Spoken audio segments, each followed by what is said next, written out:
નમસ્તે બાળ દોસ્તો, ડીકે એજ્યુકેશન ચેનલમાં આપનું સ્વાગત છે. આજે આપણે ધોરણ 7ની સ્વ-અધ્યયન પોથીના ભાગ 2માં વિજ્ઞાન વિષયમાં પાઠ 2 પ્રાણીઓમાં પોષણનું સોલ્યુશન જોઈશું. તે પહેલાં બાળ દોસ્તો, જો તમે આ ચેનલમાં નવા હોય તો ચેનલને લાઈક, શેર અને સબસ્ક્રાઈબ કરવાનું ભૂલતા નહીં. તો ચાલો સોલ્યુશન જોઈએ. પ્રશ્ન 1. નીચે આપેલા પ્રશ્નો માટે સાચો જવાબ પસંદ કરી તેને ક્રમ ચોરસ ખાનામાં લખો.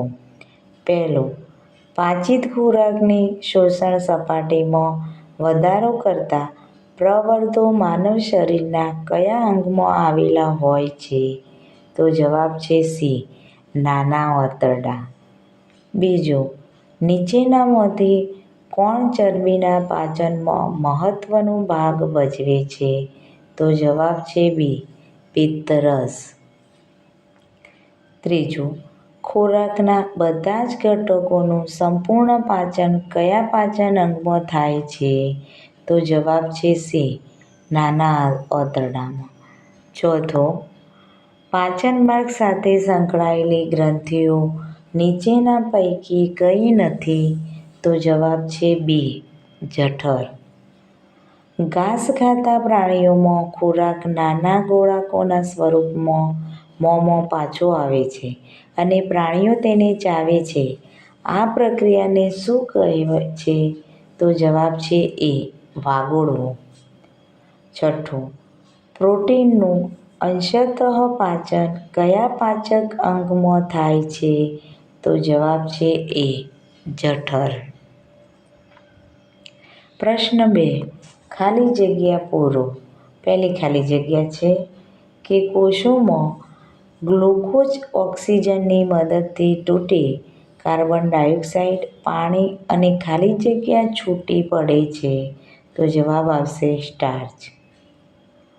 ચાવેલી રોટલીમાં ખાલી જગ્યાનું અંશતઃ પાચન લાળ દ્વારા થાય છે? તો જવાબ છે સ્ટાર્ચ.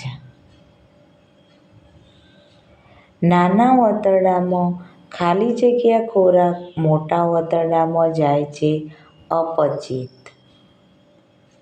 ખાલી જગ્યા જઠરની દિવાલને રક્ષણ આપે છે? તો શ્લેષ્મ. અમીબાને હલનચલન અને ખોરાક પકડવામાં ખાલી જગ્યા મદદ કરે છે? તો જવાબ છે ખોટા પગ. પ્રશ્ન 4. મને ઓળખો.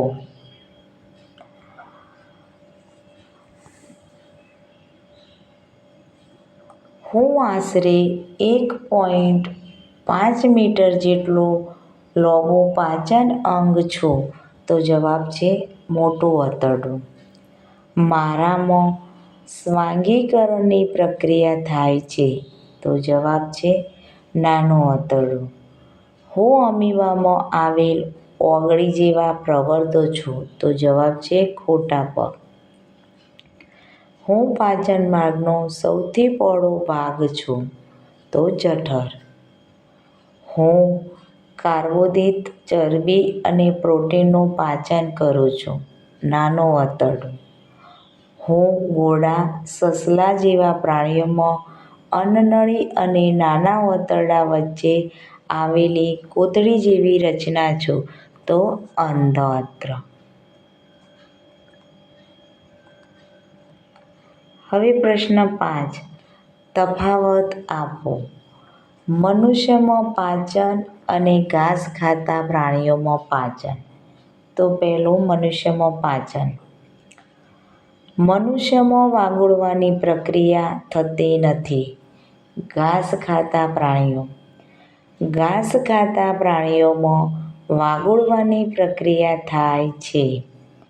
બીજું, મનુષ્યમાં સેલ્યુલોઝનું પ્રમાણ થતું નથી.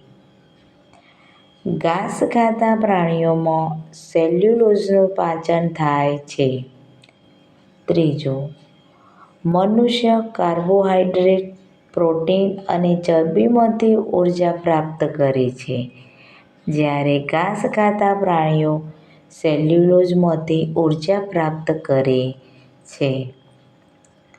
પ્રશ્ન 6. જોડકા જોડો. પહેલો વિભાગ અ, વિભાગ બ અને જવાબ. એ છે મુખાગ્ર, બી મોટો આંતરડો, સી નાનો આંતરડો, ડી જઠર.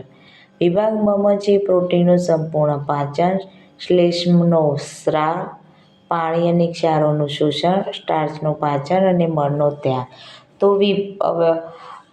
એમાં આવશે ચોથો એટલે કે સ્ટાર્ચનું પાચન, મુખાગ્ર. હવે મોટું આંતરડું, તો જવાબ આવશે પાણી અને ક્ષારનું શોષણ 3. સી નાનું આંતરડું, તો જવાબ આવશે એ પ્રોટીનનું સંપૂર્ણ પાચન. અને જઠર, તો જવાબ આવશે શ્લેષ્મનો સ્રાવ.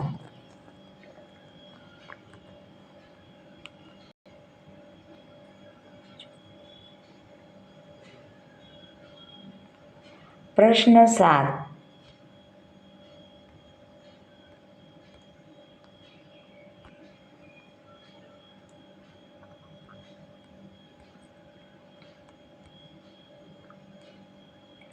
વૈજ્ઞાનિક કારણ લખો. પહેલું છે વાગોળનારા પ્રાણીઓ ઘાસમાં રહેલ સેલ્યુલોઝનું પાચન કરી શકે છે. તો જવાબ વાગોળનારા પ્રાણીઓમાં નાના આંતરડા અને મોટા આંતરડા વચ્ચે કોથળી જેવી રચના આવેલી છે, જેને અંડોત્તર કહે છે. અહીં સેલ્યુલોઝનું પાચન કરતા બેક્ટેરિયા આવેલા છે. તેથી વાગોળનાર પ્રાણીઓ ઘાસમાં રહેલા સેલ્યુલોઝનું પાચન પચાવી શકે છે. બીજું છે આપણે ખોરાક ખૂબ ચાવીને ખાવો જોઈએ.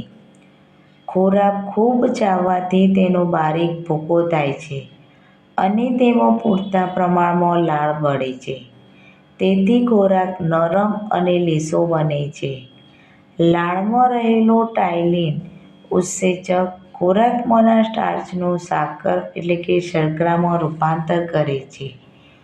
ખૂબ ચાવેલો ખોરાક જઠરમાં અને નાના આંતરડામાં જલ્દી પચે છે.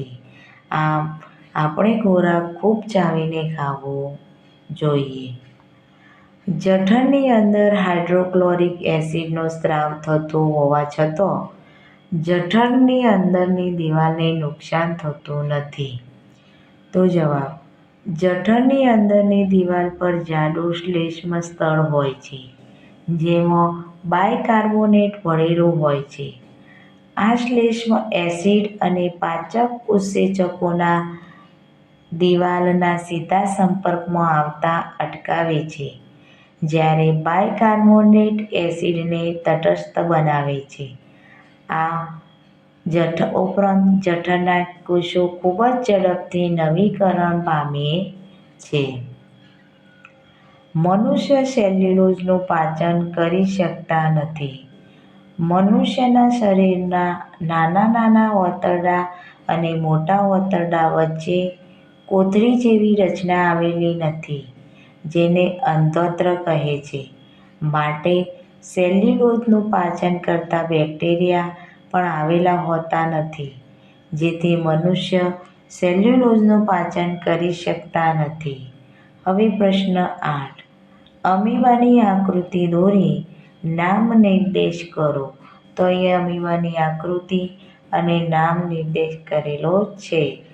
ત્યજાયેલો ખોરાક, આ છે એનું કોષ કેન્દ્ર, ખોટો પગ, ખોરાકનો કણ, અંતઃગ્રહ, અન્નદાની, ખોરાક રસદાની અને ત્યજાયેલો કચરો. હવે પ્રશ્ન 9. આકૃતિમાં દર્શાવેલ દાંતના પ્રકાર અને કાર્ય લખો. તો અહીંયા પહેલા મોટી દાઢ, અગ્રદાઢ, રાક્ષી અને છેદક. હવે કાર્ય. મનુષ્યમાં જુદા જુદા પ્રકારના દાંત જુદા જુદા કાર્યો કરવા વપરાય છે. દાંતની કુલ સંખ્યા 32 છે, જેમાં કાપવાના છેદક દાંત 8, ચીરવાના રાણી દાંત 4, ચાવવા તથા દળવા માટે અગ્ર નાની દાઢ 8 અને મોટી દાઢ 12 છે. હવે મનુષ્યના પાચનતંત્રની આકૃતિ દોરી નામ નિર્દેશ કરો. તો પેલું મુખાગ્ર, લાળગ્રંથિ, અન્નનળી, યકૃત, પિત્તાશય, જઠર, સ્વાદુપિંડ, નાનું આંતરડું, મોટું આંતરડું અને મળાશય. હવે પ્રશ્ન 11. અમીબામાં ખોરાક ગ્રહણ અને પાચન સમજાવો. અમીબા તળાવના પાણીમાં રહેતું સૂક્ષ્મ એકકોષી સજીવ છે. તે કેટલાક સૂક્ષ્મ જીવોને ખોરાક તરીકે આરોગે છે. જ્યારે તેને ખોરાકનો આભાસ થાય ત્યારે તે ઓગળી જેવા પદાર્થ બહાર કાઢે છે. તેને ખોટા પગ કહે છે. તે તેના ખોટા પગને ખોરાકને ફરતે ફેલાવે છે અને ખોરાકને પોતાના કોષ દ્વારા અન્નધાનીમાં સમાવે છે. અન્નધાનીમાં પાચક રસો તે ખોરાક પર કાર્ય કરે છે અને તેને સરળ પદાર્થોમાં ફેરવે છે. આ રીતે તે ખોરાકનું પાચન કરે છે. ધીરે ધીરે પાચિત ખોરાક શોષણ પામે છે. 12મો પ્રશ્ન. ઘાસ ખાતા પ્રાણીઓમાં પાચનની ક્રિયા સમજાવો. ગાય, ભેંસ કે બીજા ઘાસ ખાનાર પ્રાણીઓ જ્યારે ઘાસ ચરે છે ત્યારે ઘાસ ખાઈ ખૂબ જ ઝડપથી ગળી જાય છે. આ ખોરાક જઠરના એક ભાગ, જેને અમાશય કહે છે, તેમાં જાય છે. અમાશયમાં હાજર રહેલા બેક્ટેરિયા સેલ્યુલોઝના પાચનમાં મદદ કરે છે. તેમાં ખોરાક અર્ધપાચિત હોય છે, જેને વાગોળ કહે છે. જ્યારે પ્રાણી આરામથી બેઠું હોય ત્યારે તે વાગોળ નાના ગોળાકોના સ્વરૂપમાં મોંમાં પાછો આવે છે. પ્રાણી તેને બરાબર ચાવે છે. આ પ્રક્રિયાને વાગોળવું કહે છે અને આવા પ્રાણીઓને વાગોળનાર પ્રાણીઓ કહે છે. પ્રશ્ન 13. પાચનની વ્યાખ્યા લખો અને સમજાવો. તો વ્યાખ્યા: શરીરમાં ખોરાક દ્વારા લીધેલા જટિલ ઘટકોનું સરળ સ્વરૂપમાં રૂપાંતર થવાની પ્રક્રિયાને પાચન કહે છે. સૌપ્રથમ મુખમાં ખોરાકને દાંત વડે ચાવવામાં આવે છે અને લાળ સાથે ભેળવવામાં આવે છે. ત્યારબાદ ખોરાક અન્નનળી દ્વારા જઠરમાં પહોંચે છે. જઠરમાંથી અર્ધપાચિત ખોરાક નાના આંતરડામાં પ્રવેશે છે. અહીં યકૃતમાંથી આવતો પિત્તરસ ચરબીનું પાચન કરે છે, જ્યારે સ્વાદુપિંડમાંથી આવતા સ્વાદુપિંડનો રસ કાર્બોહાઈડ્રેટ્સ, પ્રોટીન અને ચરબીનું સંપૂર્ણ પાચન કરે છે. પ્રશ્ન 14. આપણા શરીરની સૌથી મોટી ગ્રંથિનું નામ આપી તેનું કાર્ય સમજાવો. આપણા શરીરની સૌથી મોટી ગ્રંથિ યકૃત ગ્રંથિ છે. તે જઠરની જમણી બાજુએ ઉપરના ભાગે આવેલી ગ્રંથિ છે. તે શરીરની સૌથી મોટી ગ્રંથિ છે. તે લાલાશ પડતા બદામી રંગની છે. તે પિત્તરસનો સ્ત્રાવ કરે છે, જે પિત્તાશય નામની યકૃતની નીચે આવેલી કોથળીમાં સંગ્રહ થાય છે. પિત્તરસ નાના આંતરડામાં ચરબીના પાચનમાં મદદરૂપ થાય છે. પ્રશ્ન 15. નીચેના પોષક તત્વોનું પાચન થઈ શેમાં રૂપાંતર થાય છે તે લખો. તો કાર્બોદિતનું રૂપાંતર ગ્લુકોઝમાં, ચરબીનું કેડી એસિડમાં, પ્રોટીનનું એમિનો એસિડ. હવે 16મો પ્રશ્ન. ટૂંક નોંધ લખો. સહાયક પાચન ગ્રંથિઓ. પાચનતંત્ર સાથે સંકળાયેલી સહાયક પાચન ગ્રંથિઓમાં બાળગ્રંથિઓ, યકૃત અને સ્વાદુપિંડનો સમાવેશ થાય છે. હવે લાળ ગ્રંથિઓ. તે લાળ રસનો સ્ત્રાવ કરે છે. લાળ રસ ખોરાકમાંના સ્ટાર્ચનું પાચન કરી શર્કરામાં ફેરવે છે. મનુષ્યમાં મુખાગ્રથી ખોરાકનું પાચન શરૂ થાય છે. યકૃત તે જઠરની જમણી બાજુએ ઉપરના ભાગે આવેલી ગ્રંથિ છે. તે શરીરની સૌથી મોટી ગ્રંથિ છે. તે લાલાશ પડતા બદામી રંગની છે. તે પિત્તરસનો સ્ત્રાવ કરે છે. પિત્તાશય નામના યકૃતની નીચે આવેલી કોથળીમાં સંગ્રહ થાય છે. હવે સ્વાદુપિંડ. તે જઠરની નીચે આવેલી છે. તે પર્ણ આકારની આછા બદામી રંગની ગ્રંથિ છે. તે સ્વાદુપિંડનો સ્ત્રાવ કરે છે. હવે નીચેનો ફકરો વાંચી તેના આધારે પ્રશ્નોના જવાબ આપો. તો અહીંયા પ્રશ્નોના જવાબ છે કે આપણે મોઢાની સ્વચ્છતા શા માટે જાળવવી જોઈએ? કેમ કે મોઢાની સ્વચ્છતા ન જાળવવાથી મોંમાં બેક્ટેરિયાની વૃદ્ધિ પામે છે અને દાંતને નુકસાન પહોંચાડી દાંતમાં સડો ઉત્પન્ન કરે છે. દાંતની સ્વચ્છતા જાળવવા આપણે શું કરવું જોઈએ? તો દાંત દિવસમાં 2 વાર સાફ કરવા, ભોજન બાદ કોગળા કરવા અને મોઢાની સફાઈ રાખવી જોઈએ. દાંતની બરાબર સફાઈ ન થાય તો દાંતની સપાટી પરના ઇનેમલને શું અસર થાય છે? તો બેક્ટેરિયા દ્વારા બનેલું એસિડ ઇનેમલને ઓગાળી નાખે છે, જેનાથી દાંતમાં સડો થાય છે. બાળ દોસ્તો, જો વિડીયો પસંદ આવ્યો હોય તો એને લાઈક, શેર અને સબસ્ક્રાઈબ કરવાનું ભૂલતા નહીં. નમસ્તે.